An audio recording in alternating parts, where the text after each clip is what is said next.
¿Sabías que el hombre que se convirtió en ídolo para millones de personas en todo el mundo en realidad escondía una vida llena de engaños? En el video de hoy, te contaremos todo sobre la segunda vida de Clint Eastwood y cómo logró ocultar durante años los aspectos más cuestionables de su personalidad. Prepárate porque esta historia merece ser escuchada hasta el final.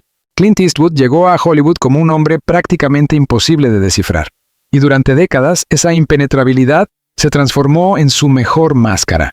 El público veía en él disciplina, autocontrol y una autoridad que casi nunca se quebraba, incluso cuando la industria exigía emociones y conflictos. Pero detrás de esa fachada existía una vida marcada por el secretismo, la distancia emocional y la costumbre de dividir su existencia en compartimentos que jamás se mezclaban. La gente creía conocerlo porque su imagen pública nunca variaba. Sin embargo, esa misma constancia funcionó como una barrera perfecta. Eastwood no negaba, no confirmaba y tampoco explicaba. Simplemente avanzaba, dejando que el silencio cargara con todo el peso de lo que no se decía. Los inicios de su carrera establecieron el molde que lo seguiría por el resto de su vida. En los años de Rawhide, construyó esa personalidad tranquila y reservada que lo acompañó durante todas las décadas siguientes. Sus compañeros de reparto lo recordaban como alguien educado, distante e imposible de llevar a conversaciones profundas. Ya en ese entonces, surgían rumores sobre aventuras amorosas, comportamientos controladores y cambios repentinos en sus relaciones.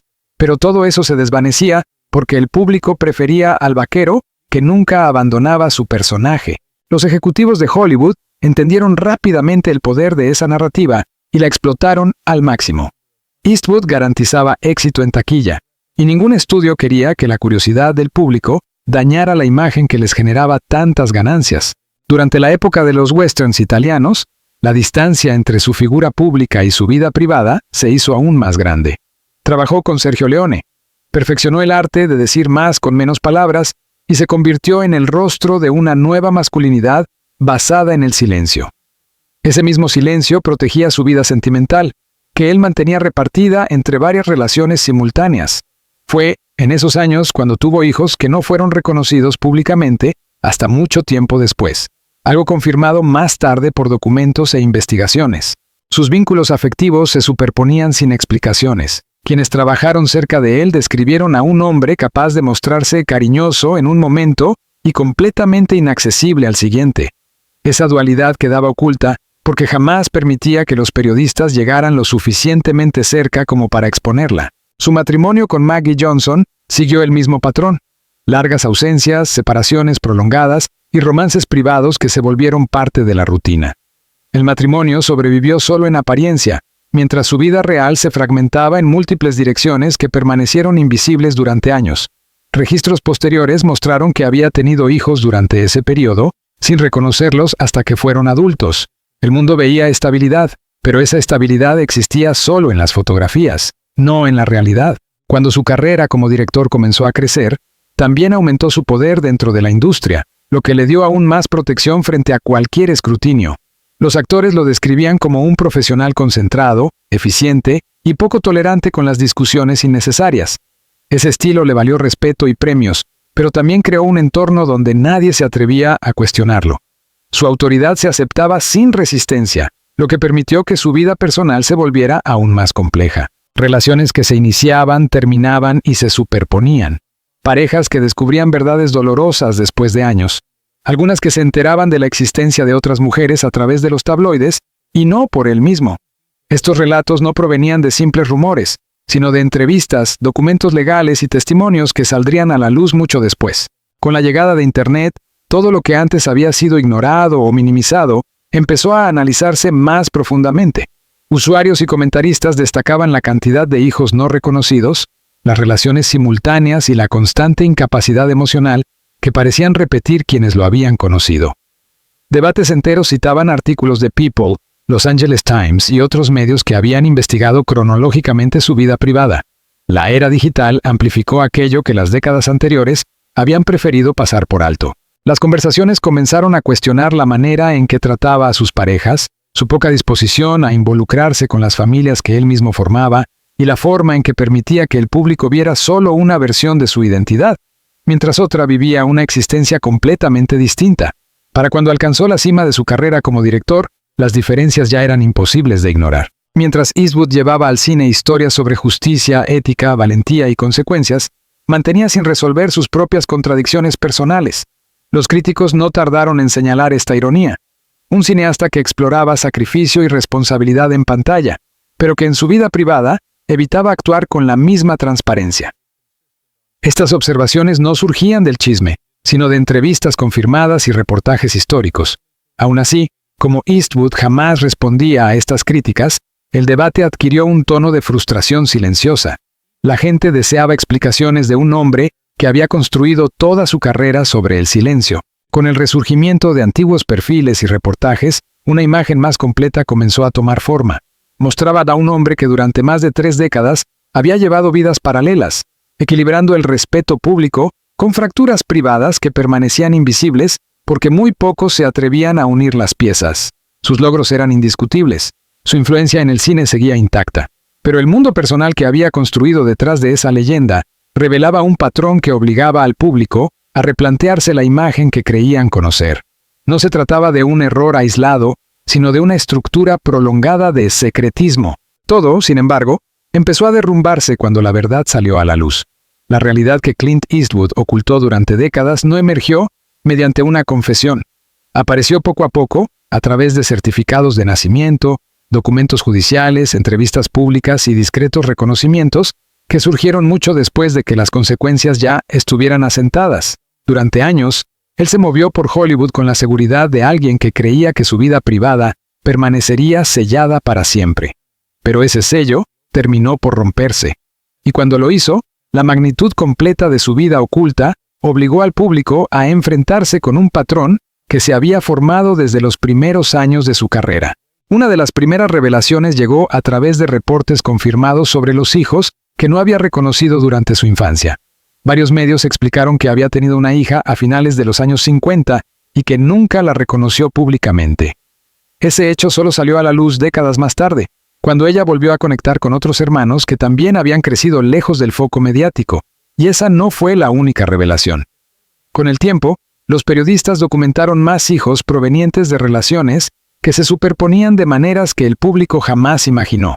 Cada confirmación ampliaba la brecha entre su imagen controlada y la compleja realidad privada que mantenía oculta. A medida que estas historias se divulgaban, las discusiones en Internet crecieron en intensidad. Sectores del público citaban artículos periodísticos y se preguntaban por qué un hombre famoso por representar la fortaleza y el control evitaba asumir responsabilidad por las familias que había creado. Los críticos recordaban su matrimonio con Maggie Johnson, un vínculo que sobrevivió únicamente en el papel, mientras él llevaba otras vidas románticas durante largos periodos. Muchos mencionaban entrevistas con mujeres que describían relaciones duraderas que terminaron abruptamente cuando descubrían que él había estado dividiendo su tiempo entre múltiples parejas. Estos testimonios no procedían de rumores. Aparecían en perfiles publicados, entrevistas televisadas y documentos legales que formaban parte de los registros públicos.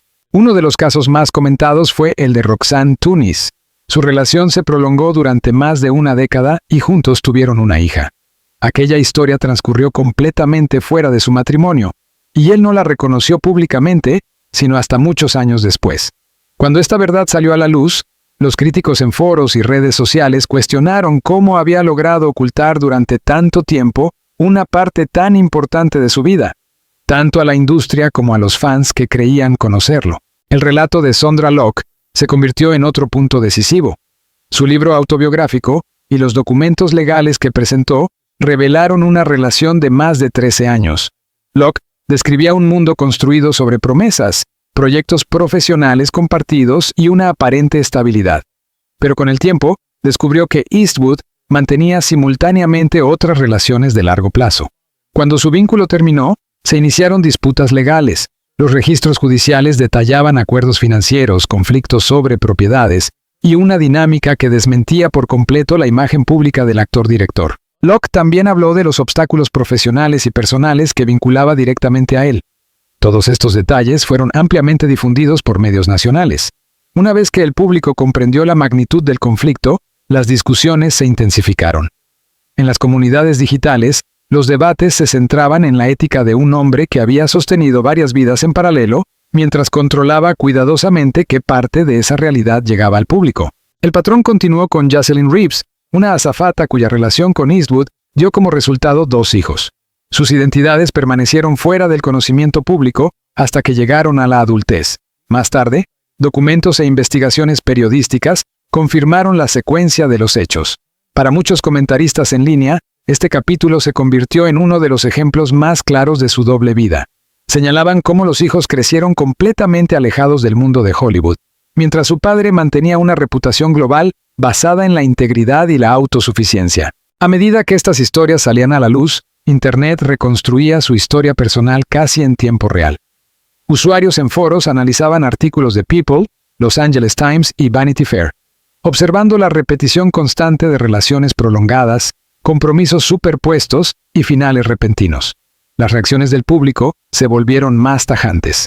Algunos afirmaban que su vida privada contradecía los valores que proclamaba en sus películas. Otros interpretaban todo como un patrón calculado de desapego emocional. Las críticas no se centraban en un error puntual, sino en la duración del secretismo y en la cantidad de personas afectadas. Los críticos también volvieron a examinar los eventos relacionados con su relación con Frances Fisher. Salieron juntos a principios de los años 90 y tuvieron una hija. Entrevistas de aquella época mostraban la profunda implicación emocional de Fisher y su esperanza de un futuro estable junto a él. Sin embargo, la relación terminó abruptamente. Poco después, el público descubrió que Eastwood ya había iniciado un nuevo capítulo con Dina Ruiz, con quien más tarde se casaría. Esta cronología generó aún más preguntas. Muchos señalaron que cada etapa de su vida sentimental parecía cerrar únicamente cuando otra ya había comenzado. Con el aumento de la información disponible, Internet analizó cómo su silencio había moldeado la percepción pública. La gente se preguntaba si aquel silencio había protegido a su familia o si simplemente lo había protegido a él de rendir cuentas. En plataformas como Reddit y Quora se revisaron historias antiguas, se compararon cronologías y se destacaron nuevos reportajes. Numerosos comentaristas criticaron su tendencia a reconocer relaciones, hijos o historias personales solo muchos años después, a menudo cuando las personas involucradas ya habían hablado públicamente. Estas críticas citaban entrevistas verificadas con antiguas parejas que describían distanciamiento emocional, rupturas bruscas y la ausencia total de cierre. Cuando todas estas revelaciones terminaron formando un retrato completo, muchos espectadores ya no podían ver al hombre en la pantalla sin recordar el mundo que había construido fuera del marco. Cada nuevo reportaje añadía otra capa. Cada testimonio de una expareja añadía otra voz al coro. El contraste entre su legado cinematográfico y sus decisiones personales se volvió imposible de ignorar. Sus logros seguían siendo incuestionables, pero la estructura de su vida privada revelaba un nivel de secretismo que dejó atónitos incluso a sus admiradores más fieles. La relación entre Clint Eastwood y Sondra Locke comenzó como tantas otras en su vida, bajo la apariencia de una asociación profesional sólida y una conexión personal profunda. Sin embargo, con el tiempo, aquello se transformó en una lucha por el control, la influencia y el poder. El libro de memorias de Locke y los documentos legales que presentó ofrecieron una visión cruda de lo que describió como manipulación, coerción y abandono emocional. La historia comienza con la confianza que ella depositó en él, alimentada por proyectos compartidos y una intimidad creciente, y poco a poco se despliega como un relato de engaño que abarcó más de una década.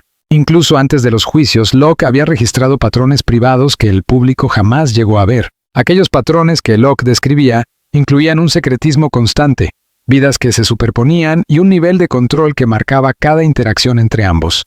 Locke sostuvo que Eastwood la presionó en varias ocasiones para interrumpir embarazos, insistiendo en que no quería más hijos.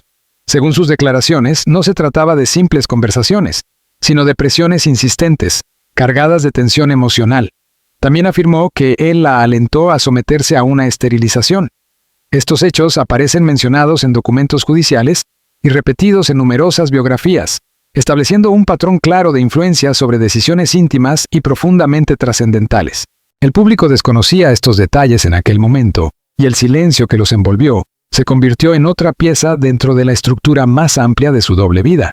La relación se extendió durante 14 años, un largo periodo en el que Locke afirmó haber sufrido no solo secretismo, sino también manipulación en su carrera profesional.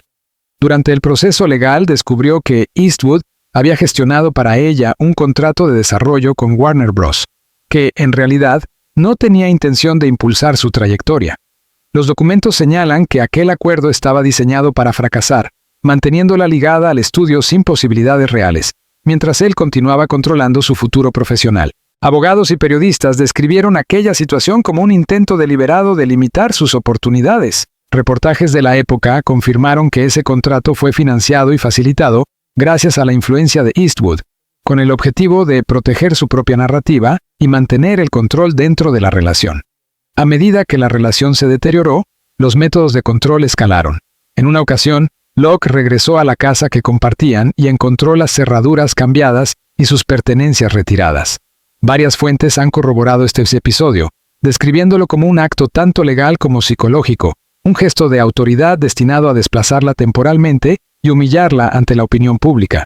En foros y redes sociales, este hecho ha sido citado repetidas veces como prueba de su capacidad para actuar de forma vengativa, mostrando a un hombre que podía exhibir encanto en público mientras ejercía control absoluto en privado.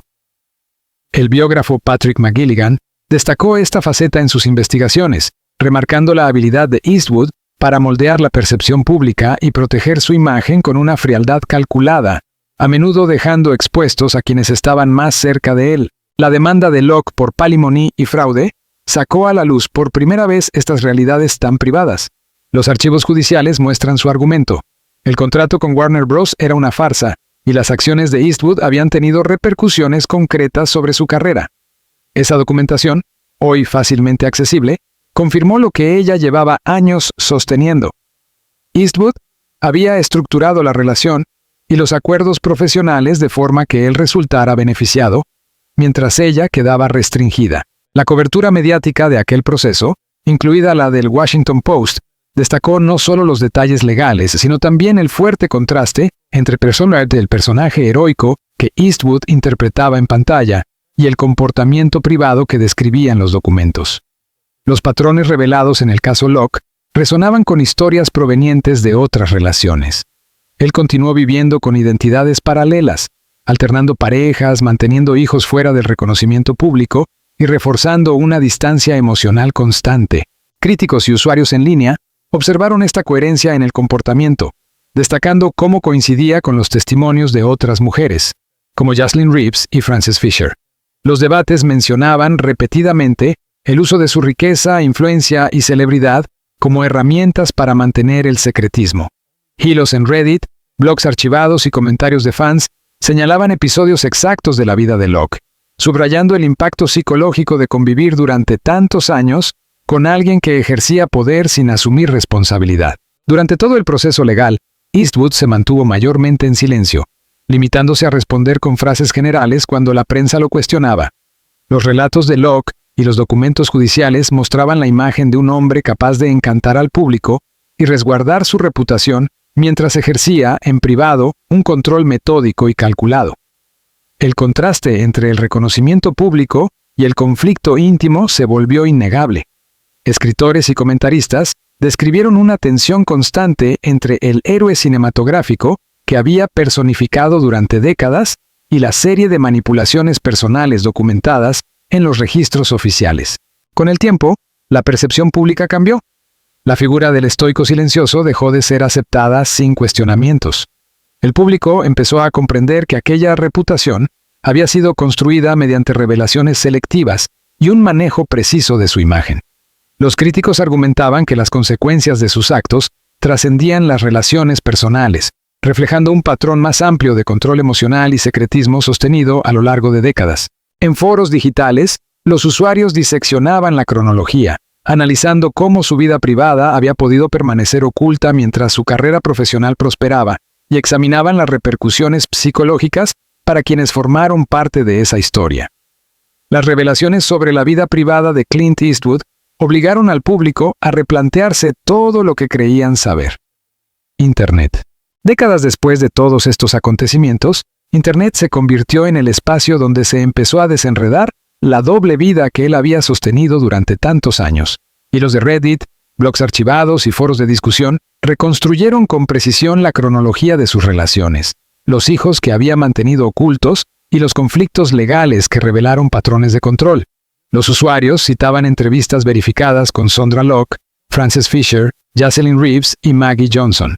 Analizaban documentos judiciales, declaraciones públicas y perfiles biográficos.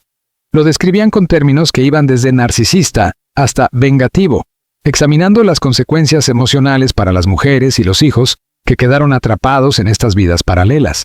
Cada afirmación se sustentaba en evidencia publicada, entrevistas o material biográfico. Las discusiones eran crudas, constantes e implacables, impulsadas por el contraste entre el ícono que él cultivó y la vida privada que había construido en las sombras. Los biógrafos reforzaron esta perspectiva. Sean Levy, en su estudio sobre la vida personal de Eastwood, describió cómo el actor dividía su mundo en compartimentos cuidadosamente aislados, administrando su imagen mientras mantenía realidades separadas que rara vez se tocaban. Patrick McGilligan subrayó la precisión psicológica de sus acciones, señalando que Eastwood podía encantar una sala llena, dirigir una película y, al mismo tiempo, sostener una red de secretos que pocos lograban penetrar. Incluso periodistas que admiraban su trabajo admitían que comprender su mundo privado cambiaba por completo la manera en que veían al hombre detrás de la cámara. Y nada de esto se basaba en teorías. Todo estaba respaldado por entrevistas documentadas, archivos judiciales y testimonios confirmados. Pero la doble vida de Eastwood no se limitaba a aventuras secretas o hijos no reconocidos. Él ejercía poder, no solo en su intimidad, sino también en sus espacios públicos y profesionales. Su control era profundo, calculado y a menudo implacable. Personas que trabajaron con él describían a un hombre capaz de dominar un ambiente con carisma, dirigir un rodaje y al mismo tiempo silenciar a quien se acercara demasiado. Eso no es solo disciplina, es manipulación. En los rodajes no solo daba órdenes, controlaba la atmósfera. Varios miembros del equipo y actores relataron más tarde que tenía la costumbre de aislar, de manera sutil o muy evidente, a quienes lo desafiaban. Se hablaba en voz baja de contratos modificados, personas apartadas discretamente, oportunidades retiradas sin explicación. Ese era su método. La misma compartimentalización que aplicaba en su vida amorosa, replicada en su carrera. Construyó una fortaleza tan bien estructurada a su alrededor que muy pocos lograron asomarse a lo que había detrás. Y luego estuvo su famoso discurso en la Convención Nacional Republicana de 2012, quizá el acto público más teatral de su carrera. Subió al escenario, señaló una silla vacía y fingió que Barack Obama estaba sentado allí. Después, comenzó a interrogar a la silla. Sí, Clint Eastwood debatiendo con un presidente invisible. El momento se convirtió inmediatamente en un meme. Lo llamaron Eastwooding, burlándose del montaje de la silla vacía. Los críticos se abalanzaron. Roger Ebert calificó el discurso de triste y patético. Howard Kurtz, de CNN, lo llamó el momento más extraño que he visto en una convención. Eastwood aseguró después que había improvisado por completo, que no compartió sus líneas con nadie. Más tarde reconoció que lamentaba esa actuación, describiéndola como tonta e inspirada por una canción de Neil Diamond. Pero nada de eso sirvió para borrar la burla. Aquel discurso mostró hasta dónde estaba dispuesto a estirar su carácter público para causar impacto. Una actuación diseñada para moldear percepciones, no para debatir seriamente. Y aquella puesta en escena política no estaba desconectada de sus manipulaciones privadas. Parecía más bien una extensión de ellas. Usó influencia, teatralidad y puro ego para mantener su imagen.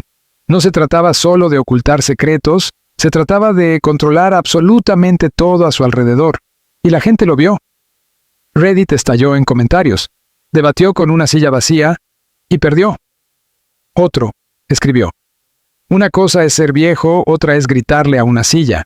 Pasó de estrella de cine a anciano ridículo intentando hablar con un mueble. Y un usuario añadió: mirándolo ahora, lo de Clint Eastwood con la silla fue el inicio del caos político actual. La silla dijo menos tonterías que él. Para muchos, la reacción fue todavía más agresiva que cuando salieron a la luz sus secretos familiares, quizá porque todo se estaba derrumbando simultáneamente. Como dijo un comentarista, esa noche perdí todo respeto por él. Fue repulsivo. Pero las manipulaciones no terminaron con espectáculos políticos. En su vida íntima, las relaciones de Eastwood cargaban el mismo peso de control y secretismo. El caso de Sondra Locke es el ejemplo más claro. Sus demandas judiciales lo acusaban de coerción, manipulación emocional y sabotaje profesional. Afirmaba que él la presionó para someterse a abortos, que la alentó a esterilizarse y que arregló un contrato con Warner Bros. diseñado para fracasar, atrapándola en un estudio sin darle verdadera libertad. Eso no era romance, era estrategia. Locke aseguró que, cuando se marchó, sus pertenencias habían desaparecido y las cerraduras estaban cambiadas. Aquello no parecía una ruptura, parecía un desalojo planificado. La batalla legal fue dura, compleja y profundamente personal. A través de documentos judiciales, ella expuso a un hombre que había cultivado una imagen heroica en público mientras moldeaba silenciosamente la vida de quienes estaban bajo su influencia.